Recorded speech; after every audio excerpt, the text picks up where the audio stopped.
At habang pauwi nga po ako galing sa Villa Cristal, Bagumbong, nakita ko nga po dito yung kasamahan ko. Pabili nga ako sa kamay. Kamay lang. Sa kamay lang. Ay, sticker ka. At kaya nga po dito, binigyan ko na nga po siya agad ng sticker ko.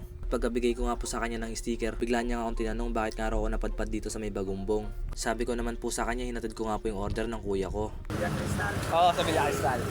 Yan, ice cream mo. Tingin mo na ako sa kamay. Lagyan mo ako sa kamay. At dito nga, sabi ko sa kanya, bibili ako kasi sobrang init. Papalagay ko nga lang sa kamay. Kaso nga lang ayaw niya na pumayag. Sabi niya nga sa akin, sa apa ko na nga lang daw ilagay. Ayaw niya nga pumayag sa gusto ko, sa kamay ko nga pinapalagay. Kaya dito kumuha na nga lang ako ng apa ko. Para dito ko na nga lang ipalagay yung sorbetes. At dito nga po, dinikit niya nga muna yung sticker ko sa may cart niya.